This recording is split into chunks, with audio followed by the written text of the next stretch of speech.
Hello, Collateral Gaming listeners. Chazzle Dazzle here from the Trial by Error Variety Show podcast. I just wanted to take a few seconds to invite you guys over to what we do. No, it's not video games, but we do invite really awesome and unique bands from all over the world. We dig deep into their souls and find really cool stories to tell you, and there's tons of music every week, so subscribe to us wherever you subscribe to your podcast. We look forward to having you. I'm Ashley Chancellor. I'm Dakota Chancellor. This is Collateral Gaming.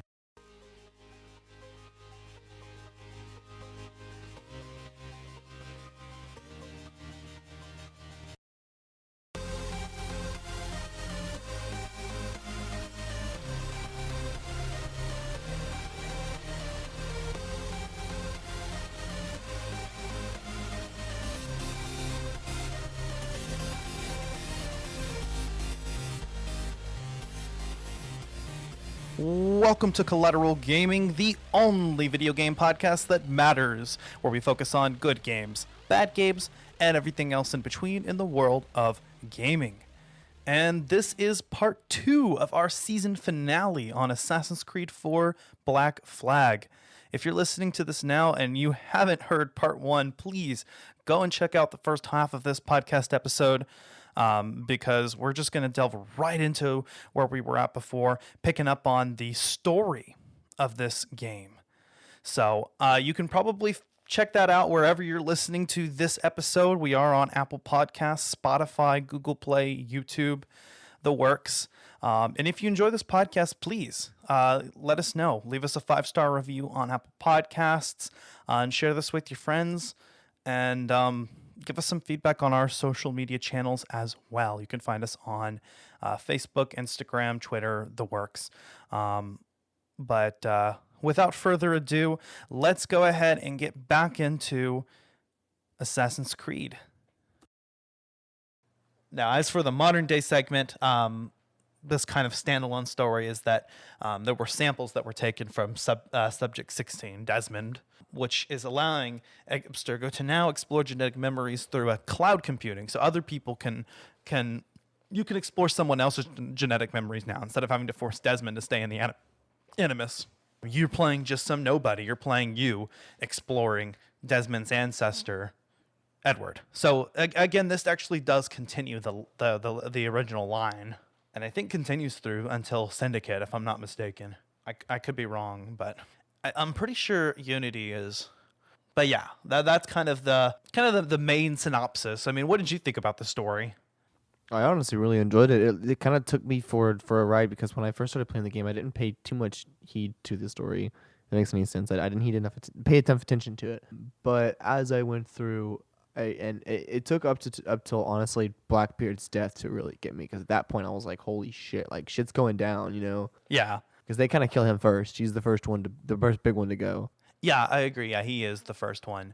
And there's just kind of this continuing story, and the main quest is fun. I mean, it's easy to move along and continue from thing to thing to thing, but I think what really shines the most in this game is a lot of the side quest content. Oh yeah, for sure. There is a lot of side quest content. Yeah, but the story is really fun. Like I said, it does kind of focus more on the pirate aspect, but it's good for the series to kind of take a step back and embrace kind of a more simplistic and lighthearted story. At the same time, exposing the time period and having all of the Assassin's Creed staples that we're used to. So, and what did you think about the graphics and I guess just the overall presentation or execution? It was very vibrant, as you said before. I noticed it being very it was bright, it was pretty, it was good to look at. You know, it was interesting to watch. It wasn't, I guess, say the best. I think actually, to be honest with you, with 2 and 3, they had almost better graphics, I want to say. But this one, because I don't know, the angles were a little bit different. Have you noticed in like 2 and 3 where it's the graphics and the edges seem a little more sharp? You know what I mean? I don't know. 2 and Brotherhood and Revelations, replaying them now, even remastered versions, they are quite a bit choppier than I remember them being. Although they were a stark contrast from the first game. This game, actually, I think the graphics are great. I mean, I kind of enjoy the like it's, again, the vibrant colors and the motion in the game is nice feeling. It looks very smooth. Some of the textures are a little off. We do have a little bit of that. Like if you look at distant islands, that are, or not even distant, like islands in places that you don't actually climb and interact with, they're kind of funky looking. You can tell that they're flat. And also the Switch version looks good as well. But I was playing in handheld mode, and I remember watching Dakota's Wii U version on the screen, and I thought it actually looked better on the TV than it did on my Switch. But I think that's because I was on the handheld. Right. I don't know. See, I thought that I'm doing wrong. I thought the graphics were fantastic. If I were to compare them to like 3, I think 3 was better, to be honest with you. 3 is actually pretty close, although 3 had a lot, the colors were so much duller. I think this game That is true. This one is more vibrant, like you said. Yeah, it's a more interesting world, and I love the way that the sea looks. And the map is huge. Massive. I mean, again, like I said, it's one of the bigger Assassin's Creed maps, even to this day. It's actually considered pretty big compared to some of the other ones. And it's honestly the most historically accurate, or like real, not historically, but geographically accurate, I should say, to actually the way that the Caribbean looks. I mean, they got the basic outline of all the islands right. There's some weird stuff, like Port-au-Prince shows up in Freedom Cry, which for the longest time I didn't realize Freedom Cry is just a section of the Black Flag map. I didn't realize it, for a minute there, that it was part of the same map, but it is. It's just a smaller zoomed in section of it. But there's a whole last city that's in Freedom Cry that is empty in Assassin's Creed 1. They didn't even use the same game world. It looks like they rebuilt the game world, because the islands again match the general shape that they do, but in the same way that the shape in game kind of differs a little bit from real life. The Freedom Cry map is a little bit different. Like I said, the most jarring change was that whole last city that's just not there. It's just Cliff in Assassin's Creed and Black Flag, the main game. But as far as the execution goes, the game, like a lot of Assassin's Creed games tend to be, is a little glitchy. Not as bad as some of the others, but there are a few bugs in there still, even in patched versions or in the remastered version or on the Switch. Well, I don't know if it's a remastered actually. I think it's just a port. I think enhanced maybe. But either way, I mean, there are a couple segments where you may need to like reload your game or whatever to bypass, but not too often. Assassin's Creed does have a bad habit of releasing their games within pretty short times of one another. I mean, they were almost doing yearly releases for a while. They were doing yearly releases at one point. Yeah, a lot of people complained about Unity, right? Unity was the one that was really pushed, but there are a few bugs in Black Flag, not nearly as many as Unity, and the gameplay I think really shines through in this one. Actually, it got generally favorable reviews. It's among the better reviewed and higher ranked in the series among a lot of critics. I mean, in particular, people praised it for its open world, for the side quests, for the graphics, and for the naval gameplay. Yeah, the naval gameplay really did it for most people. I think for me, anyway. Yeah, and it was an example of Ubisoft responding to criticism of Assassin's Creed 3 and applying it. So we got a superior product to the predecessor. IGN has ranked it as the second best in the series, behind the Assassin's Creed 2. And Game Informer ranked it as the 5th best to date at the time. There actually were some benchmarks that were set for open world gameplay as a whole at this point, with a lot of people saying that the side quests were actually superior to the main story. And then, of course, the seamless exploration between land and sea was also a praised aspect of the game. And that's the one thing that I liked that stood out to me immediately. Well, definitely, we actually also have more flexible stealth than in previous entries. You definitely have a lot more freedom. Yeah, like with going back and forth from land to sea. I mean, that's the biggest thing. The sea travel is there's so much of that going on, and it's so important to the game. It's like you need that freedom just to be able to collect collectibles and materials and stuff. Yeah, but even in the main quests, within specific missions with specific objectives, there's a lot more freedom as opposed to previous entries and how you decide to go about that. Yeah, that's true. You can decide to go, a more stealth route, which is generally pushed, generally encouraged in the series.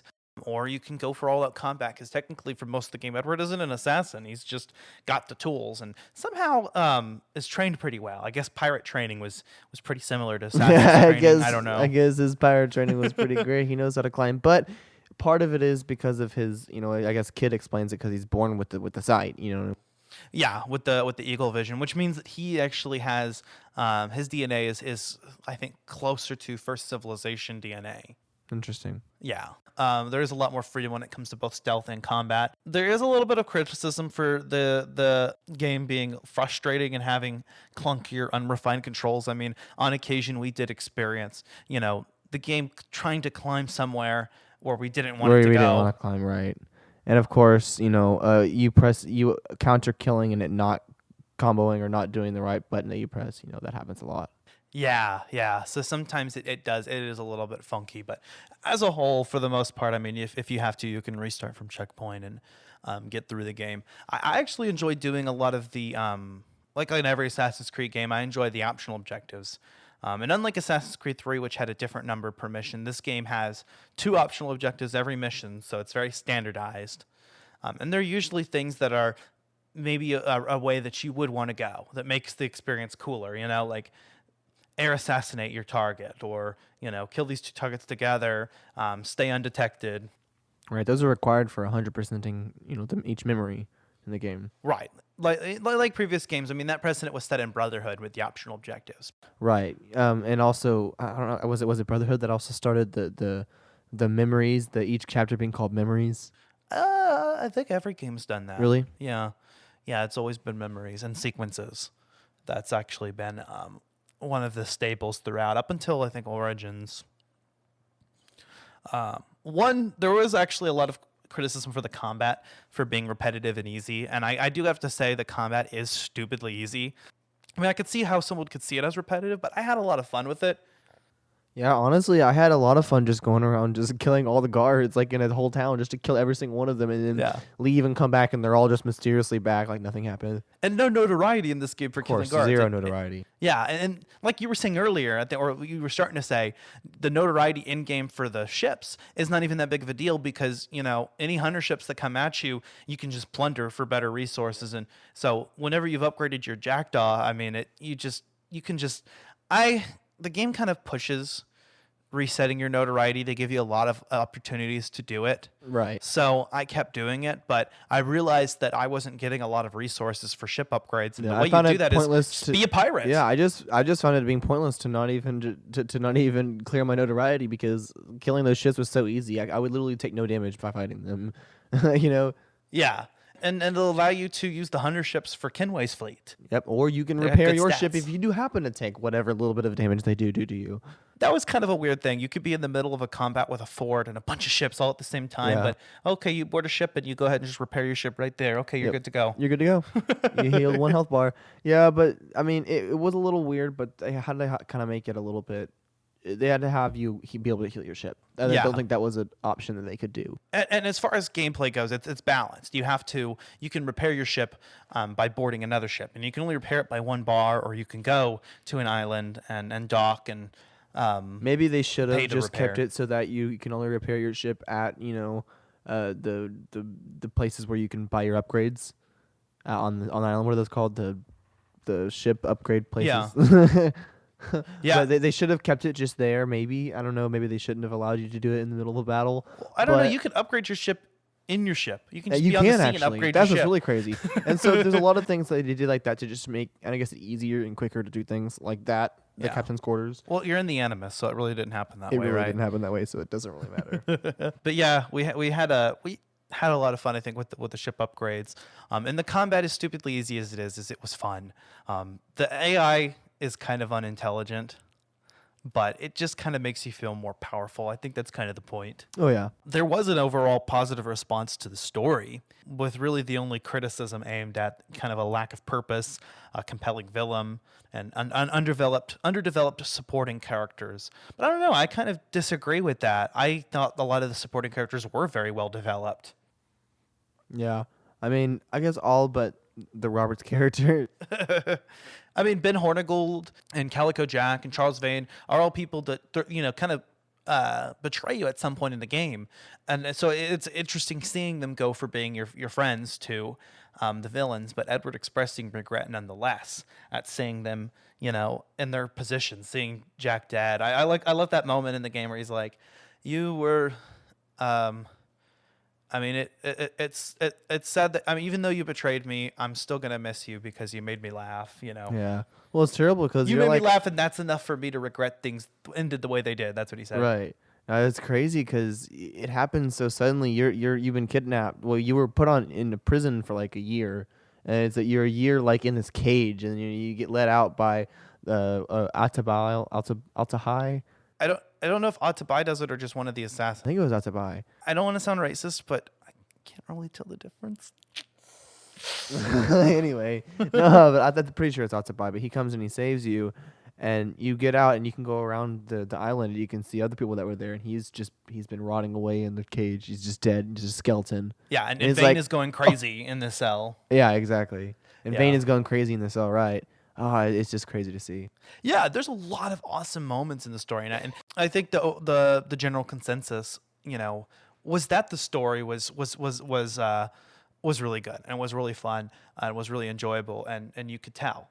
Like I said before, I think focusing on the pirate aspect, the lighthearted tone did favors for Assassin's Creed. The games are known for having really convoluted storylines, and in the modern day, there's still some of that. But this is a pirate story. It's a tale of redemption and greed and personal loss and, and humbling yourself. And it's enjoyable. And there's plenty of debauchery and plundering and pirating to go around. That's really just the most enjoyable part I found about this game, really. It's just the plundering, destroying other ships. It's like, oh God, sea battle is so much fun. Yeah.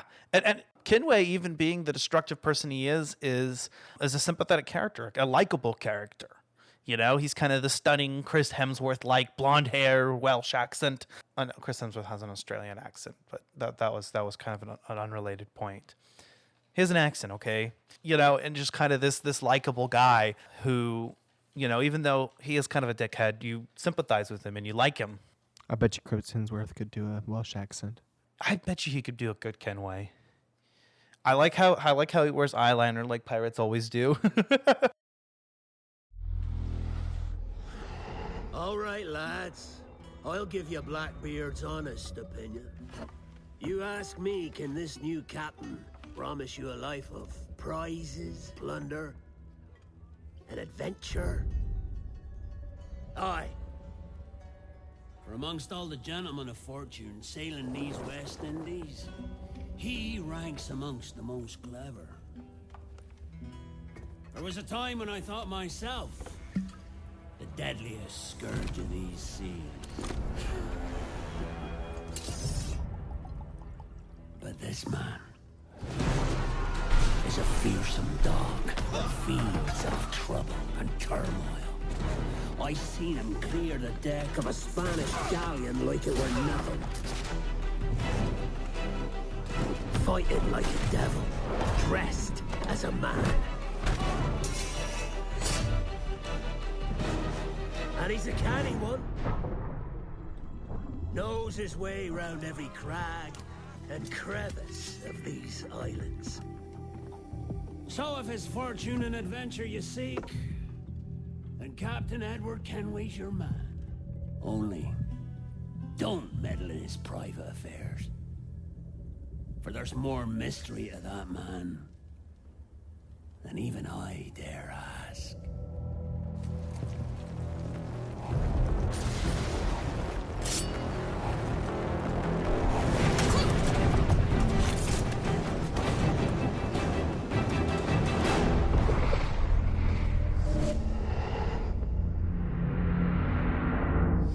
Assassin's Creed 4 Black Flag.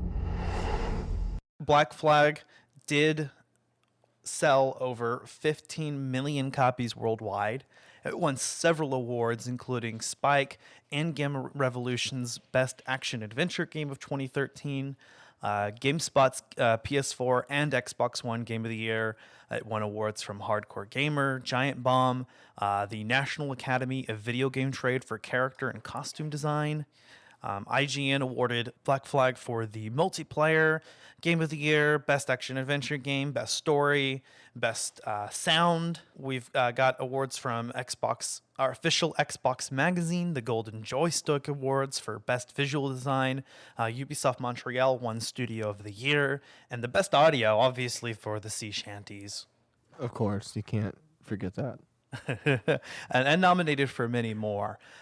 One thing that was actually kind of interesting was, of course, PETA got involved.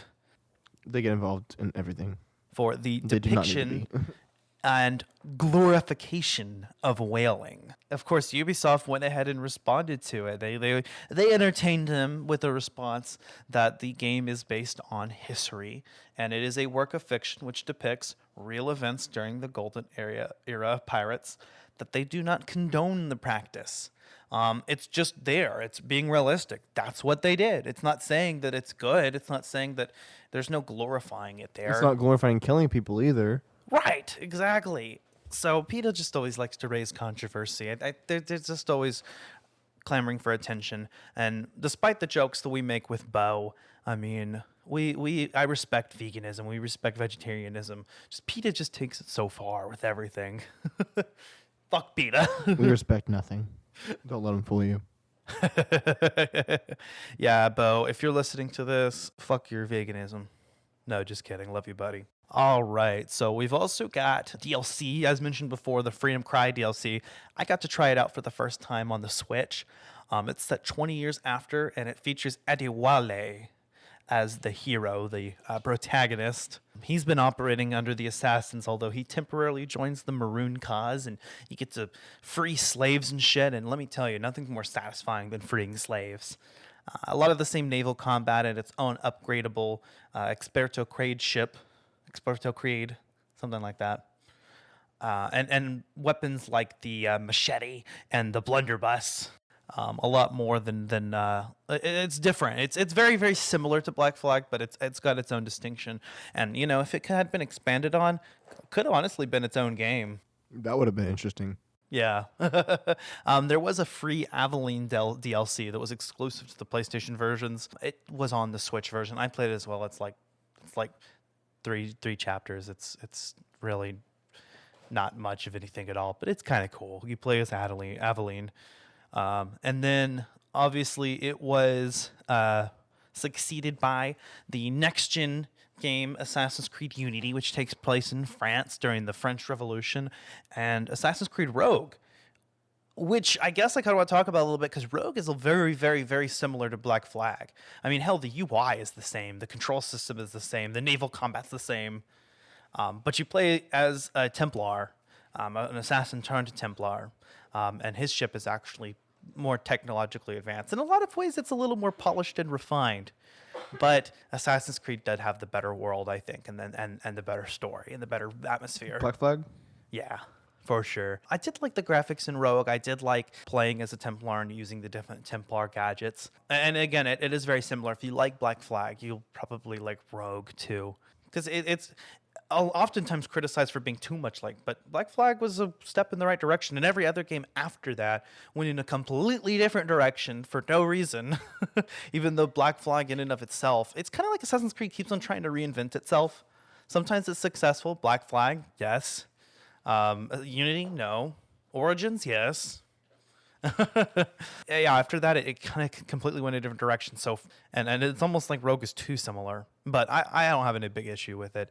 It was developed very quickly. It was released simultaneously with the next gen release since Unity wasn't being made available for last gen because they didn't want to hold it back. They just decided to use a separate team and develop a game, and they just reused assets from Black Flag. So when you have that context, it's not that big of a deal. And both games are packaged together on the Switch version, which is one of the ports of the game, Assassin's Creed The Rebel Collection. That's what I was playing. Overall, I love Assassin's Creed 4 Black Flag. It's memorable for me. It's memorable for both of us. I think it's very representative of some of the best aspects of Assassin's Creed. Particularly the audio. Yeah. The soundtrack was just so amazing. It sets itself apart from all the other ones. Daddy. that soundtrack just makes me want to nut. It's great. Lever, Johnny, lever. Lever, Johnny, lever. What will we do with a drunken sailor? Bangers, Oh, Billy man. Riley. main theme, all of the themes. We can sit and listen to it and be like, oh yeah, that was this theme for this. I mean, it is just a banger, and you can get all that on Apple Music. It's probably Spotify and everywhere else too, but I know I've listened to it on Apple Music. Here's a question, okay? Out of the Assassin's Creed games that you've played, where would you rank this one? Honestly, this is probably my favorite one. I'm excited. I haven't actually played Odyssey or Origins, and I know I'll be excited to play Valhalla. So, Yeah. I'm keeping my hopes up. But right now, this is number one on the spot. So, Yeah, I figured as much. For me, maybe it's hard to say. Part of me just wants to say number 2 because Assassin's Creed 2 is so good. Brotherhood, it really expands on that in a lot of ways as well. It's just such a tight, perfect story. But Assassin's Creed 4 does so many other things right too. It's hard to say. And then I like the direction that they went with Origins and Odyssey. I think they really reinvented the franchise, but kind of fell away from a lot of the stealth aspects. This game actually maintains a lot of that still. It's just that you have a little bit more freedom, and you don't necessarily have to be restricted to stealth, which kind of seems like since then the series has in a lot of ways tried to move away from that and allow more open combat, which is kind of weird because one of the original tenets of the Creed is that they act in secrecy. But but anyway, I mean, that's just kind of the point. I have seen that with a more recent game, stealth was kind of relegated to more of just an aspect of the game, like any game that happens to feature stealth. It would be nice if the game, if they went back in the direction of encouraging stealth and pushing it, because I feel like this is Assassin's Creed. I mean, in the last game, you weren't even an assassin. It was pre the Assassins, because Origins was the origin of it when they were called the Hidden Ones, and then Odyssey was before that. You're an ancestor of the progenitor of the Assassin Order. Sort of. I guess this would be like a solid like number 2 or number 3 on my rank list. It's up there. It's very near to the top, and depending on my mood, it could be on the top. Final thoughts? honestly, really enjoyed this game. They really did. They set new, like I said, precedents with this game. They did a really good job. I have no complaints over it. Honestly, this is one of my favorite games of all time. It has infinite replay value. This is one of the few games that you actually want to sit through 100% and not feel bored by doing it. So, says the guy that didn't 100% it. Fair enough. Fair enough. But, I was had a lot of other things on my plate. But to be honest with you, that this is one of those games that I don't mind doing that. I really don't.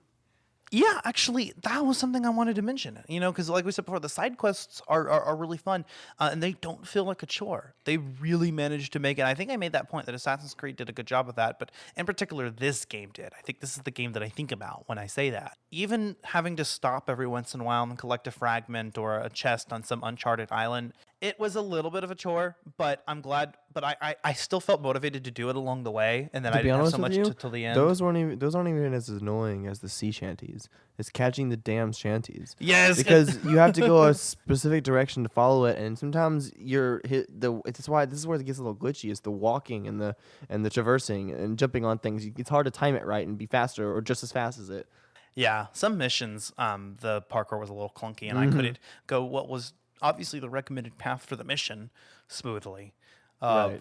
But any other the sea shanties were a little annoying, but when she figured out the trick to them, exactly, by getting them from the opposite direction, sometimes you could get them much more quickly than you would anticipate. Yeah, you have to collect the shanties, blowing in the wind, like Benjamin Franklin's almanac pages from AC3. And once you collect them, then your sailors start to sing them. So it's actually kind of cool that as you progress through the game, your sailors will sing more sea shanties based on what you've collected.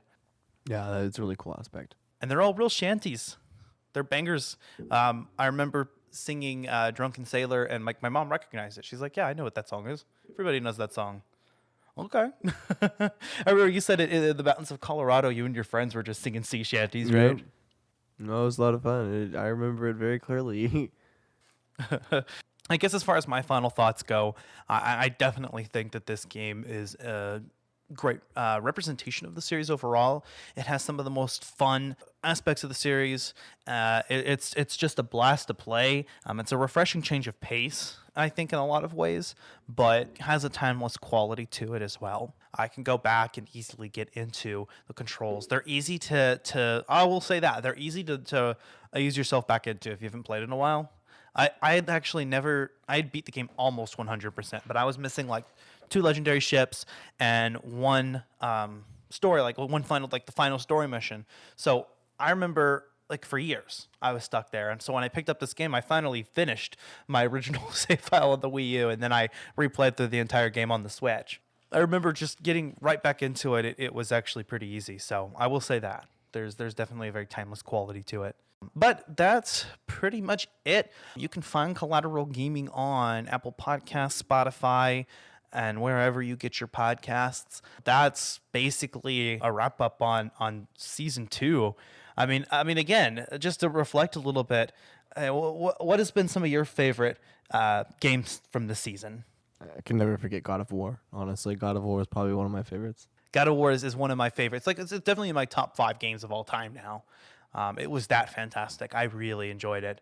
Obviously, I enjoyed Death Stranding. There was a lot of hype for that one. Death Stranding was Whether cool. or not it may have lived up to it, we don't know. But It did for us. We really enjoyed that. I mean, Kojima's a fucking weirdo, but it's a he's fun a weirdo, game. but he did put a lot of effort into that game. Yeah, not for everyone, but we enjoyed it. Red Dead 2 was finally good to get on that bandwagon and really enjoy it. So there were a lot of bangers this season, and we also picked up a few crew members along the way. We recruited them like in Assassin's Creed. We're super excited about Season 3. We're going to be starting up the season with The Legend of Zelda Majora's Mask. That's going to be our season premiere, followed by our Halloween special on Until Dawn. We're going to try to get those out by the end of October. I mean, we have to. It's Halloween, so we're kind of running on time here, but we're doing all right. We finally got to the season finale. We're supposed to do this back in August. Here it is, October, but we got it done. It's been an awesome season. I've had a lot of fun with it. I liked the bonus round segment that we introduced. That was cool. I liked being starting that again and having this more like laid back, unedited, topical format, and I'm excited to continue doing. One change that we are making next season, and I don't think I'm not sure if I'll be doing it with this episode. We did it with Spyro. We split it into 2. I'll see if I can split this into 2 sections. I may just release it as one, but starting next, because we're just at a little over an hour and we're feeling tired, but there's more we could say, but I feel like it's better to just play the game and find out. Yeah, starting next season, we're going to start doing 2-part episodes. We'll record 2 hours of content and then release those bi-weekly. Between that and the bonus round content, which we're going to do on the off weeks, and that's mainly me and Zach working on that now. We'll have some kind of weekly content, it seems. And on occasion, we may have also like our holiday specials. That's the plan. I think that it's going to be an awesome season. I'm really excited about it. We didn't get any of a break, but we kind of got a mid-season break anyway, and I don't really need any more time. I mean, I'm ready. I've been playing some Majora. It was fun to get back into that world again. We played a little Until Dawn. I played ahead on some of the other games that we're doing to be announced. Thanks for sticking with us. Thanks for having our backs. Thanks for listening. Please let us know how you feel. Leave us a review and hopefully a 5-star review on Apple Podcasts. Share it with your friends. Let them know what your favorite video game podcast is. Collateral Gaming. Listen to Collateral Cinema Movie Podcast if you haven't, but I've been rocking on that one as well. We got our season finale out on Best Friends. We're opening up with our season premiere this month as well, right before Collateral Gaming with Fateful Findings. So Bo and Robert and I are going to be talking about Neil Breen finally. And that's going to be a blast. We're actually going to start recording 2 episodes in one session. That's a new thing we're doing. Wow, that's pretty crazy. Yeah, so we're kind of doing the same thing. We're recording once a month. We're releasing bi-weekly there. We're just going to back-to-back record 2 episodes. It's the way a lot of podcasts do it. Makes sense. If you need more Collateral Gaming content, I do have some more Patreon content out. Finally got out what we had on the Zelda Breath of the Wild, which is not all the game, but we'll return to it at some point and kind of finish up that. But at least we have, some of that out. I did release the Zelda CDI as well. Our Fable 3 Let's Play is free. The first episode of every other Let's Play is free. The rest of it is paid content. Getting caught up on some of the video stuff as well. There's a lot to do. Also, as we mentioned earlier, the Perfect Paradox podcast. It's hosted by a streamer of mine, Jax. A friend of mine, Jax, who's a streamer. I actually know him from high school, and he's actually pretty big. He's one of the top 50 Apex players in the world, and he's at the level cap 500, and it was really awesome playing with him and some other friends and talking with them. We had a really good podcast. Their version's out on their YouTube channel. Our version should be out soon as well. I'm gonna throw a little bit of the Collateral Gaming flair on there and go from there. But anyway, we've pretty much reached the end of our spiel. We hope y'all stay safe. Have a pleasant time listening to podcasts and playing games and watching movies. Stay tuned for our upcoming content, and we'll see you in season 3. I will see you then. Out.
Collateral Gaming is an L Company production. All music and game clips are owned by their respective creators and are used for educational purposes only.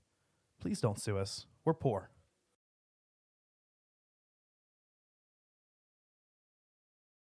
Now you're ready to sail for the Horn.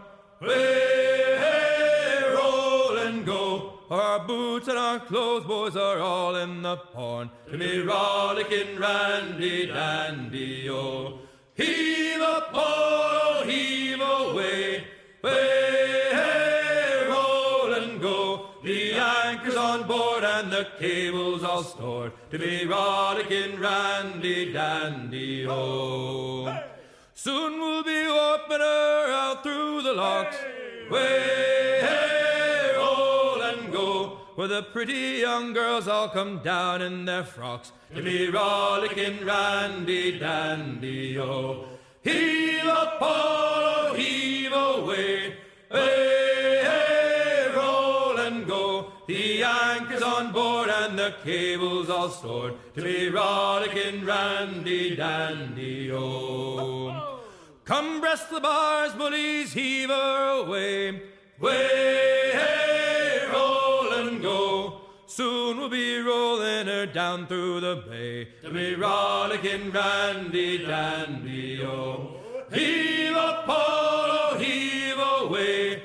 Way, hey, roll and go. The anchor's on board and the cable's all stored. To be rollicking randy dandy, oh.